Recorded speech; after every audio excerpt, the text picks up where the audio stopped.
देखो तुम लोग का प्रश्नावली क्या होगा, 9.1 9.1 होगा। तो 9.1 का जो है क्वेश्चन नंबर कितने क्या तक हो गया था, सो बताओ क्या क्या वो क्वेश्चन हो गया था 9.1 का? 11 वो क्वेश्चन हो गया था, है ना। बोर्ड पूरा दिखाई दे रहा है, इसमें दिखाई दे रहा है। तो क्वेश्चन नंबर 12 तुमको बताना है ना। सपना कुमारी तुम क्वेश्चन नंबर 12 पढ़ो जल्दी से। क्वेश्चन नंबर 12 मैं उसको बनाने का कोशिश करूंगा, है ना। 7 मीटर ऊंचे भवन के शिखर से एक टेबल टावर के शिखर का उन्नयन कोण 60 डिग्री है और इसके पाद का अपनमन कोण 45 है। टावर की ऊंचाई ज्ञात कीजिए। देखो क्वेश्चन एक्चुअली में बहुत छोटा है, लेकिन क्वेश्चन मैं बताऊं ना बहुत बढ़िया क्वेश्चन, क्योंकि इसमें अवनमन कोण वाली बात किया है ना। अवनमन कोण का मतलब समझ में आता है तुम लोग को? तुम लोग को बताए थे क्षैतिज रेखा। देखो जैसे एक व्यक्ति खड़ा है यहाँ पे, ठीक है। अब ये देखो ध्यान दो, अब ये व्यक्ति है, इसके दो आंख है ना। एक्चुअली देखो इसके आंखों के सामने सामने एक रेखा सीधा ताक सकता है वो व्यक्ति, या तो सीधा उधर देखेगा या नहीं तो इससे ऊपर देखेगा। आंखों से क्या किधर देखेगा? ऊपर, या नहीं तो आंखों से नीचे भी वो देख सकता है ना। तो एक्चुअल में जो है इसको हम लोग कहते हैं क्षैतिज रेखा। क्या कहते हैं? क्षैतिज रेखा। हाँ, इसको हम लोग क्या कहते हैं? उन्नयन। और ये आंखों के नीचे जो बनता है उसको क्या कहते हैं? अवनमन। अब तुम लोग को एक बात पता है, अभी तक पीछे का जितने भी क्वेश्चन हमने लोग बनाए हैं उसमें अवनमन का बात किसी में भी नहीं चलता, सब में उन्नयन कोण की बात चलता है। तो एक्चुअल में ये क्वेश्चन अपने आप में क्या हुआ, बढ़िया है। अब क्वेश्चन में चल क्या रहा है सो मैं एक बार देख ले रहा हूं। ये कह रहा है एक भवन के शिखर से एक केबल टावर। केबल टावर पता है ना क्या होता है? केबल टावर जो होता है भवन के यानी घर जो होता है, घर के ऊपर बना हुआ है, ठीक है, का उन्नयन कोण 60 डिग्री। उन्नयन कोण कितना है? 60 डिग्री। और इसके पाद बिंदु का अवनमन कोण 45 डिग्री है। हमें टावर की ऊंचाई ज्ञात करनी है।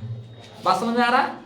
जैसे मैं 2 मिनट में बताने की कोशिश कर रहा हूं। देखो जैसे ये एक्चुअल में जो है एक भवन है। क्या है?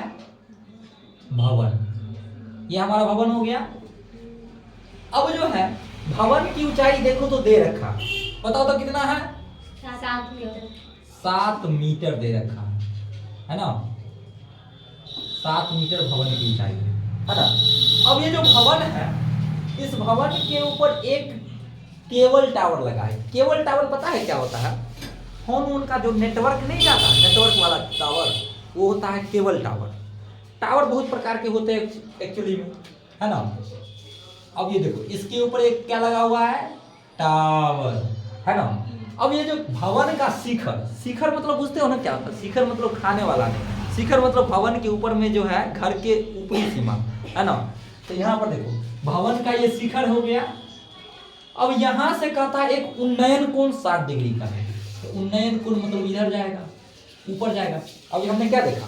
आंखों के सामने सामने जो रेखा बनता है उसको हम लोग क्या कहते हैं? क्षैतिज रेखा, है ना। आंखों के नीचे जो रेखा बनती है वो अवनमन कोण, और जो ऊपर जाता है वो क्या, उससे क्या बनता है? उन्नयन, है ना। तो एक्चुअल में ये हमारा क्या है?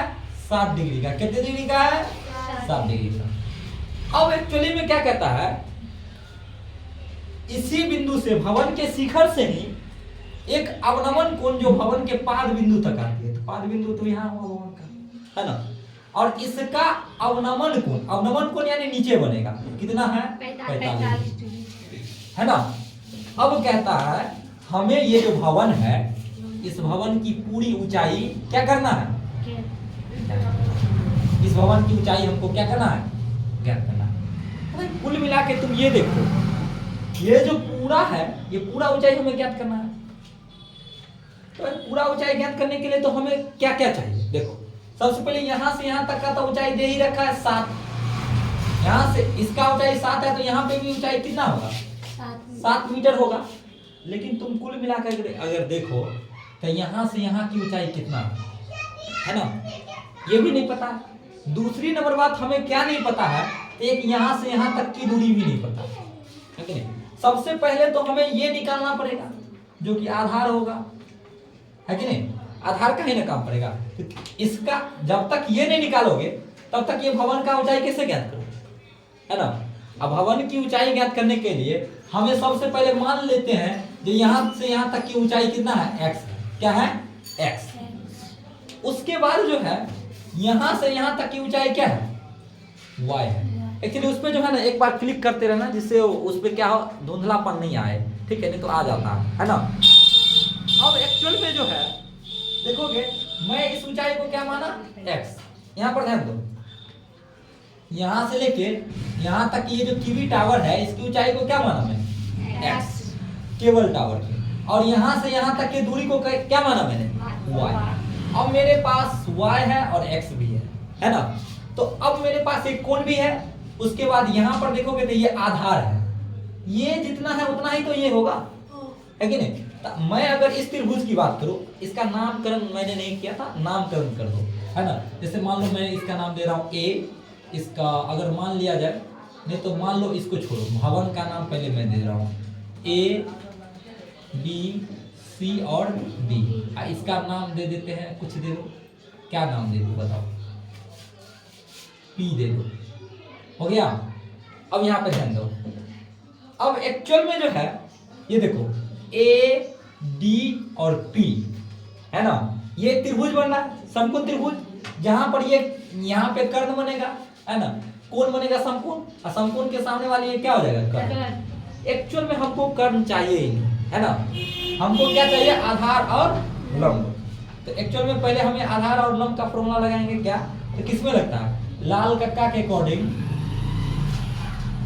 क्या होता है, साइन कोस टेन, टेन में लगता है तो हम लगाएंगे टेन।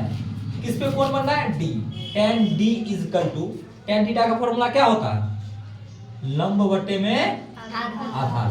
देखो फॉर्मूला में जिससे पूछूंगा वो सही सही जवाब दो, फॉर्मूला जो गलती बताएगा उसको पीटा जाएगा, जो बात है यहीं पे, ठीक है? तो टेन डी यानी कितना डिग्री का कोण बना रहा है, 60 degree, tan 60 degree is equal to लंब, लंब यानी क्या,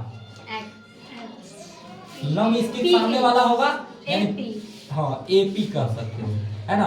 आधार यानी एडी, है ना? जो कि टेन 60 डिग्री का मान हमको नंदिनी कुमारी बताएगा सबसे पहले। तो रूटीन होता है, हमको तो बड़ा गलती लग रहा है, तुम बताओ। रूटीन, चलो मान लेते हैं रूटीन होता है ना? बराबर एपी, एपी कितना है, एक्स, है ना? बट्टे में एडी, एडी कितना है, वाई। अब यहाँ पर क्या करेंगे, क्रॉस मल्टीपल करेंगे, बटे में एक रख करके, है ना? √3 गुना y करेंगे तो क्या होगा, √3y इक्वल टू में x। कोई दिक्कत है यहाँ किसी को भी? समीकरण एक यहाँ बना लिया जाए, कोई दिक्कत नहीं। ठीक इसी प्रकार अब तुम एक बात समझ सकते हो, जब ये y है तो ये भी तो y होगा, इसके बराबर ही तो ये भी तो y होगा, तो इसको भी हम क्या लिख सकते हैं, y लिख सकते हैं। अब तुम लोग एक बात देखो, यहाँ पर एक त्रिभुज बन रहा है उल्टा वाला, इधर वाला ये, लेकिन उसका हमें जरूरत नहीं पड़ेगा। एक्चुअल में जो है एक तुम लोग एक जेड वाला पढ़ी होगी 9वीं में, ऐसे वाला जेड पढ़। एक्चुअली क्या होता है, जेड वाले में होता क्या है, ये कोण जितना होता है वो उतना ही ये कोण भी होता है ना? तो ये कोण जितना होगा उतना ही तो ये कोण होगा, है कि नहीं? अब यहाँ पे ध्यान दोगे अगर तुम लोग, ठीक है? तो हम अब इसमें भी जैसे बी सी और डी, त्रिभुज बी सी और डी, ये जो त्रिभुज बन रहा है यहाँ पे ये समकोण बनेगा, इसके सामने वाली क्या बनेगा, कर्ण, और इसके सामने वाला लंब। इसमें हम लोग फॉर्मूला लगा सकते हैं। तो एक्चुअल में हमको चाहिए क्या, ये चाहिए, है ना?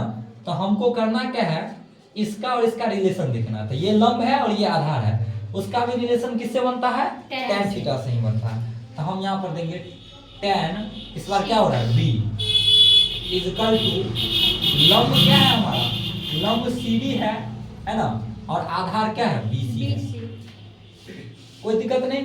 अब देखो tan B है, tan B जो है एक्चुअल में अपने पास वो है अपने लोग के 45 डिग्री। तो tan 45 डिग्री बराबर CD का मान हमारे पास क्या है, 7 बटे में BC का मान कितना है, y। कोई दिक्कत नहीं। tan 45 डिग्री का मान किससे पूछा जाए, तो मैं इससे गुड़िया कुमारी से पूछना चाहूंगा। कितना होता है? एक होता है। सही में एक होता है। देखो एक होता है। इतना हल्का मान किसका हो गया रे? बराबर 7 बट्टा में y, है ना। अब देखो एक क्रॉस मल्टीपल करेंगे, ये गुना में है, भाग में इधर आएगा तो गुना में। एक गुना y क्या हो जाएगा? y इक्वल टू कितना आ गया? 7। समीकरण कितना आ गया? अब समीकरण 2 में y का मान निकला हुआ है, उसको उठा करके यहाँ रख देंगे तो लगता है अपने लोग को मिलना चाहिए x का मान, है कि नहीं? तो y का मान तो अपने लोग के पास 7 आ ही गया, तो y तो सबको समझ में आ गया, ये 7 है ना। लेकिन अपने लोग को x का मान भी चाहिए, क्योंकि ये ऊंचाई ज्ञात करना है अपने लोग को, है ना। तो एक्चुअल में अपने लोग क्या करो, समीकरण 2 से y का मान समीकरण 1 में रख दो, है ना। तो लिख दोगे, पहले यहाँ पे डायरेक्टली लिखे दो ना। देखो 3 गुना 7 इजकल टू क्या, यानी 7√3 कर दो सीधे, है ना। 7 कितना? 3 इजकल टू में क्या होगा? x का मान आ गया ना, 7 कितना है? 3। तो x का मान मेरा 7 क्या आया? 3 आया। अब यहाँ पर लिख दोगे समीकरण कितने से लिए थे अपने लोग? 2 से। तो देखो x इजकल टू 7√3 और y इजकल टू कितना आया? 7। अब हमको क्या चाहिए, तो ध्यान दोगे, अगर हमको ये पूरा ऊंचाई चाहिए तो पूरा ऊंचाई 7 प्लस 7√3, है ना। तो अपने लोग लिख सकते हैं भवन की, है ना, भवन के पाद बिंदु से, है ना, केबल टावर था, केबल टावर के शिखर तक की ऊंचाई जो होगा, ऊंचाई क्या होगा? वो होगा 7 प्लस 7√3, जिसमें से कर क्या सकते हो तुम? 7 कॉमन ले सकते हो। अगर 7 कॉमन लेते हो तो बच जाएगा 1 प्लस √3 हो जाएगा, इसका फाइनल आंसर, है ना। 7 अगर कॉमन लेते हो तब, है ना। क्या बोल रहा है? क्या हो? अच्छा ठीक है। ये नीचे वाला नहीं दिख रहा है, ये दिख रहा है, ये दिख रहा है। तो इसका आंसर यहाँ पे 7 तुम कॉमन ले लोगे तो क्या बचेगा? 7 1 प्लस रूट में क्या बचेगा? 3। देखो ऐसा है तो बनाओ, चलो नोट करो सब।